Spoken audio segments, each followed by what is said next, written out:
Hello tout le monde, c'est Thomas de la chaîne YouTube Wrestling Kingdom, j'espère que vous allez bien. Aujourd'hui on se retrouve pour la review du premier show du show Terminus, donc Terminus All Worlds Lead There, qui a eu lieu donc le 16. Qu'est-ce que c'est Terminus? Terminus est une fédération qui a été créée cette année par Jonathan Gresham. En gros, une compagnie qui sera vraiment basée sur le catch technique, grappling, striking. Donc la Terminus fera également partie des fédérations que vous pourrez compter sur moi pour vous faire les previews et reviews. Donc du coup on va pas tarder, on va directement passer à la review. Avant de parler du premier match et du début du show, nous avons eu un red carpet, donc où il y a eu plusieurs invités, comme vous pouvez le voir, il y a eu des légendes, il y a eu des stars comme Matt Taven, des stars qui ont également participé au show comme Janakai, Lee Moriarty, enfin il y a eu un peu, il y a eu du monde divers et varié, donc voilà, un petit red carpet. Ce qui était dommage, c'est qu'à des moments, quand il parlait au micro, on n'entendait pas trop, ça sautait. Mais bon, c'était un petit red carpet, voilà, faisant entendre les fans avant le début du show. Nous avons donc ouvert le show par un match qui opposait Lee Moriarty contre Josh Woods dans un match qui a duré 8 minutes 54. Le match, j'ai trouvé très intéressant entre deux catcheurs vraiment que j'apprécie énormément. Les premières minutes du match ont été clairement dominées par Josh Woods qui s'était focalisé sur le bras de Lee Moriarty. Après, Lee Moriarty est un peu revenu, mais Josh a quand même pris le dessus dans la quasi-totalité du match, mais il s'est fait avoir par surprise. Et c'est du coup Lee Moriarty qui a remporté le match, qui devient donc le premier homme à remporter le premier match de Terminus. Personnellement, c'était un match qui était assez cool.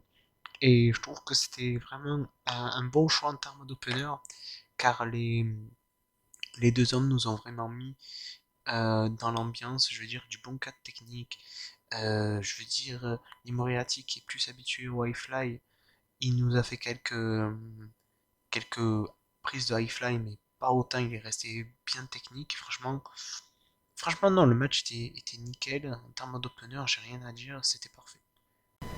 Nous passons donc au second match qui était un Terminal Eliminators 4-way match composé donc Daniel Garcia contre Adam Priest contre Invictus Capch et GGX dans un match qui a duré 12 minutes 24.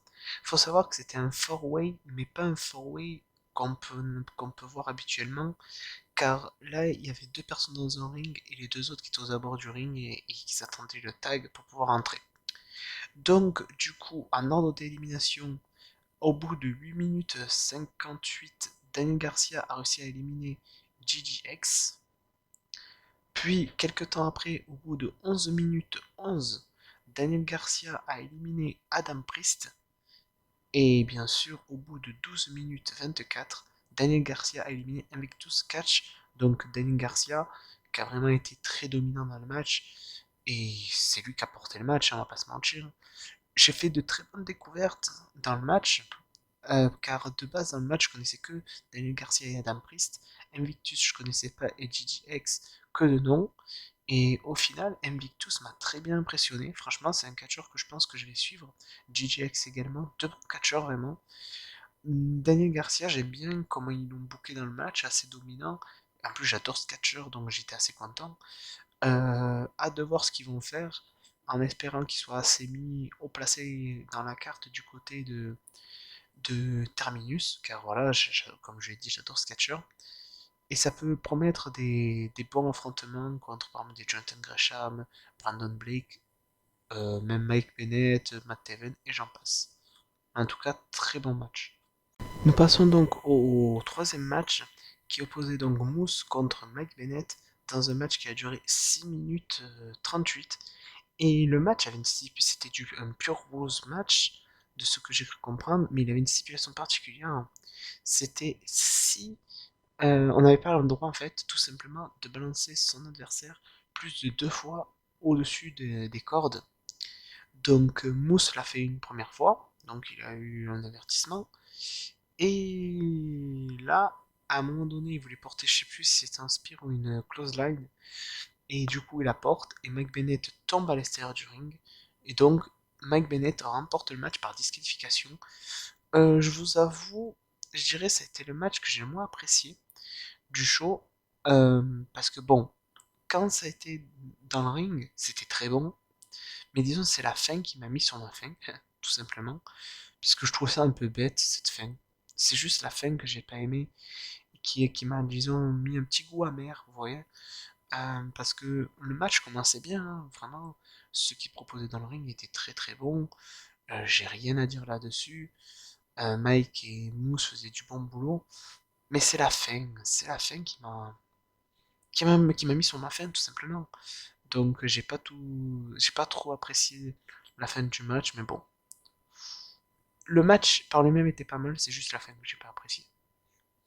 Nous passons au prochain match qui était nul autre que le premier match féminin de la soirée, qui opposait donc Diamante contre Janakai dans un match qui a duré 7 minutes 25.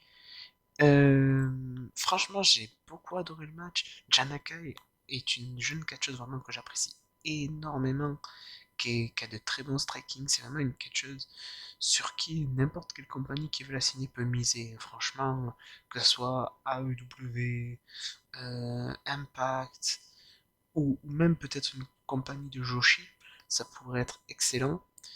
Euh, du coup, victoire de Diamante, un peu déçu quand même de la victoire de Diamante, j'aurais préféré une victoire de Janakai. Mais bon, après voilà, ça m'a pas plus dérangé, le match était très très bon. C'était également très technique du côté de Diamante. Diamante, que je trouve qui est une catcheuse pareille, qui est pas assez exploitée, mais qui est pourtant excellente in ring.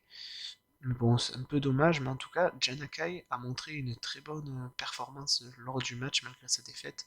Et je tenais à le souligner, parce que voilà, comme je l'ai dit, Janakai est pour moi une des futures du catch féminin américain.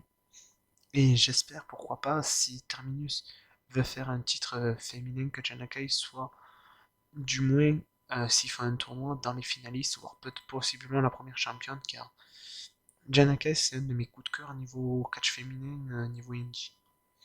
Nous passons directement après par le second match féminin de la soirée, donc qui opposait Jordan Grace contre Kiera Hogan, et le match était pour le Impact Digital Media Championship qui était donc détenu par Jordan Grace. Le match a duré 8 minutes 18 et franchement j'ai adoré le match. Pour moi clairement le match féminin de la soirée, bon de toute façon il n'y en avait que deux.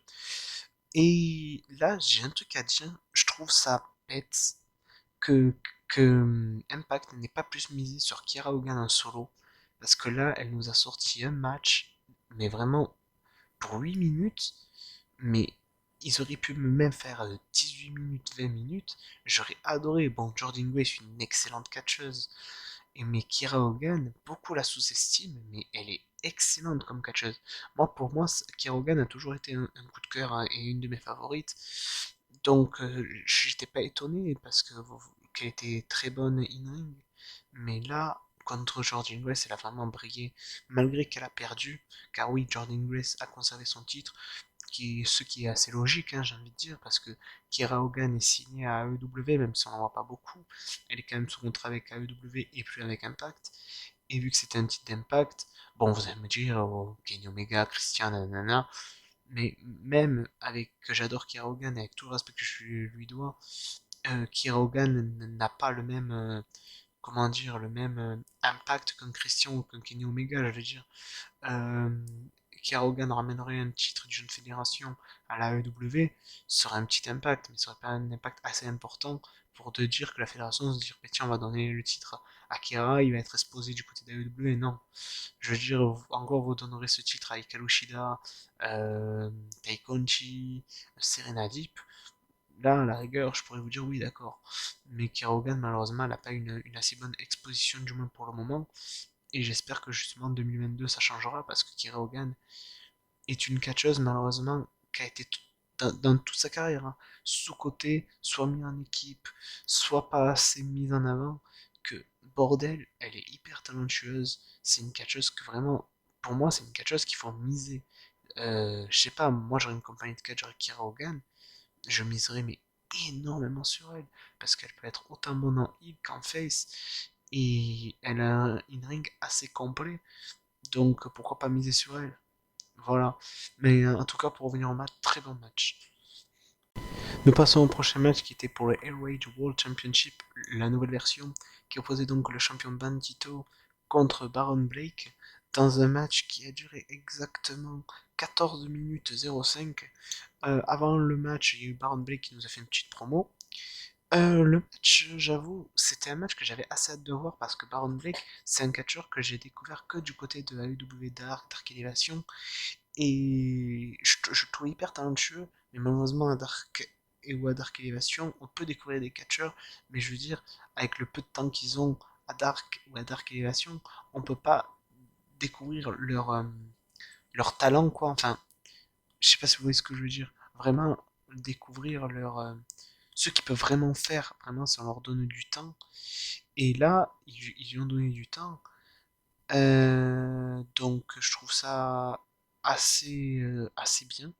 Parce que, bon, déjà, Baron Blake, il faut savoir que c'est un des membres fondateurs de la Terminus, avec Jonathan Gresham.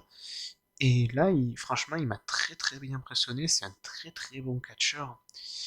Et ça m'étonne que AEW ne l'ait pas signé, vu ses performances qu'il pouvait faire à Dark. Et là, il a clairement montré.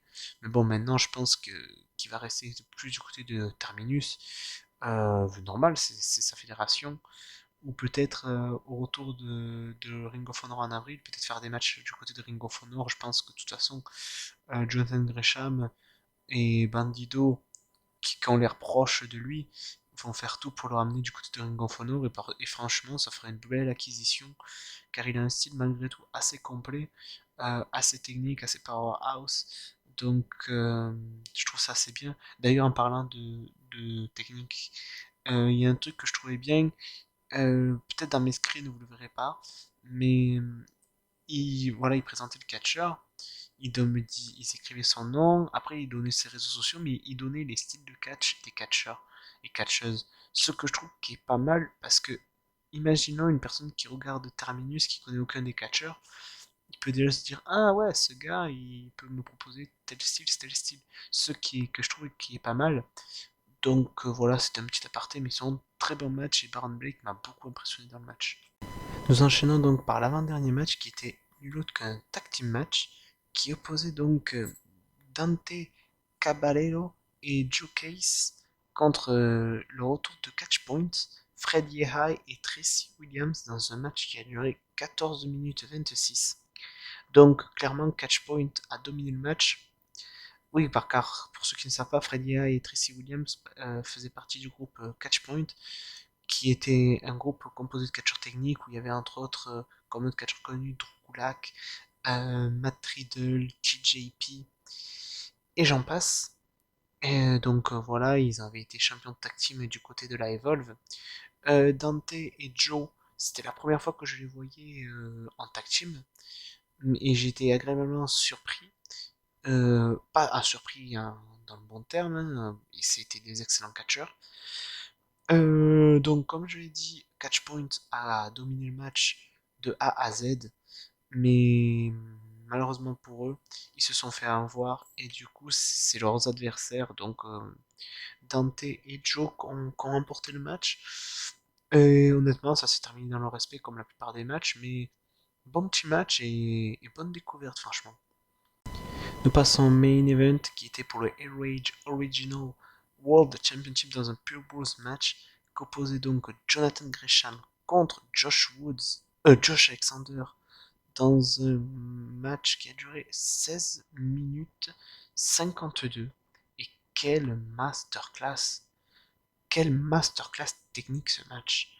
Mais avant de continuer de parler du match, gros respect à Josh Alexander, car il n'avait manqué son avion et il n'avait aucun moyen pour venir hors son avion, mais il a quand même pris sa camionnette et il a fait 18 heures de route pour être présent au show. Donc gros respect à lui et gros respect pour les deux qui nous ont proposé un match mais juste exceptionnel. Et la fin du match, je l'ai trouvé juste magnifique et très intelligente car ça a décrédibilisé aucun des deux catcheurs qui ont vraiment été bons. Je veux dire, il n'y a aucun qui a été en dessous de l'autre. C'était très bon. En fait, ils ont chacun fait un roll-up, mais leurs deux épaules étaient sur le tapis. Donc, double compte. Et donc, match nul. Et donc, Jonathan Gresham conserve le titre. Après le match, Bandito est venu lui faire un face-off. Et là, une musique retentit. Et c'est nul autre que Santana de Proud and Powerful qui arrive. Donc j'étais assez étonné de voir Santana, qui est un catcheur que j'adore. Et il prend le micro, il dit que voilà que lui fait du bien de ressentir cette énergie du catch indépendant. Après il parle, il fait. Pour ceux qui ne le savent pas, Jonathan et moi, on a une grande histoire tous les deux. On avait fait il y a quelque temps un match LAX, donc lui et Ortiz contre CCK. Dans mes souvenirs, c'était Jonathan Gresham avec Chris Brooks, parce que CCK, il y a plusieurs membres. Laissez-moi vérifier. Ouais, voilà, c'était avec Chris Brooks. Ils avaient plusieurs affrontements, exactement 3 affrontements que j'avais vus du côté de Progress. C'était exceptionnel. Enfin, il y en avait eu même 4 si vous comptez, parce que je me souviens, il y en avait eu un où il faisait équipe avec, où LAX faisait équipe avec Eddie Kingston, et de l'autre ils avaient Lucky Kid. Donc ils se connaissent très bien, et ils avaient fait, pour moi, à mes yeux, à l'heure actuelle, je pense, le meilleur match tag team que j'ai vu. Depuis que je suis fan de catch, ils avaient fait un masterclass tag team. Et du coup, Santana il a dit: que dirais-tu qu'on fasse un masterclass, mais cette fois-ci tout contre moi. Donc, ils ont annoncé que pour le prochain show qui aura lieu en février, il y aura un Santana contre Jonathan Gresham pour le titre. Après Jonathan Gresham, il a pris le micro, il a fait: Bandito, toi et moi, on se croisera dans le ring pour voir qui est le vrai champion. Mais avant ça, c'est Santana. Et après, il a fait un petit speech pour parler de la promotion. Il a également remercié les fans. Mais voilà, donc du coup, on sait déjà, prochain match du prochain show, Santana contre Jonathan Gresham pour le titre. Et on a aussi appris, je vais vous glisser la petite news comme ça, il y aura aussi Shane Strickland qui sera présent, mais je vous ferai une news, une vidéo news sur, comme j'avais fait, où je vous donnerai les noms, les matchs annoncés, etc. Donc voilà, mais sinon match vraiment excellent, et pour moi match de la soirée. Donc nous arrivons à la fin de la review, donc qu'est-ce que j'ai pensé du premier show Terminus? Pour moi c'était un succès. Il y a eu de très bons noms. Bon, il y avait des noms qui ont été annoncés, qui n'ont malheureusement pas pu être présents. Je pense par exemple à Jay Lethal, et à d'autres, et à 2 autres noms. Je ne sais plus qui c'était, mais qui avaient été annoncés, mais qui n'avaient pas pu être présents. Mais bon, je pense que c'est que partie remise. Euh, du coup, qu'est-ce que j'ai pensé? Pour ceux qui sont fans vraiment de l'esprit un peu Ring of Honor, striking, grappling, cette fédération, vous allez l'adorer. De toute façon, je pense que les personnes qui sont fans de catch japonais, de ROH, vont apprécier cette fédération qui donne une nouvelle atmosphère au catch. Je veux dire, une atmosphère plus technique dans leur fédération. Euh, donc, un atmosphère que j'aime beaucoup. Et je pense que cette fédération peut vraiment aller loin et proposer justement un produit différent que ce qu'on peut voir dans d'autres compagnies, tout en faisant venir des catcheurs de diverses promotions, comme là on a pu voir des catcheurs de Ring of Honor, AEW, Impact. Il y avait même des catcheurs normalement de New Japan qui étaient prévus. Donc voilà, je trouve que c'est franchement un produit et une fédération qui peut être très intéressante, et c'est une promotion qui me hype beaucoup.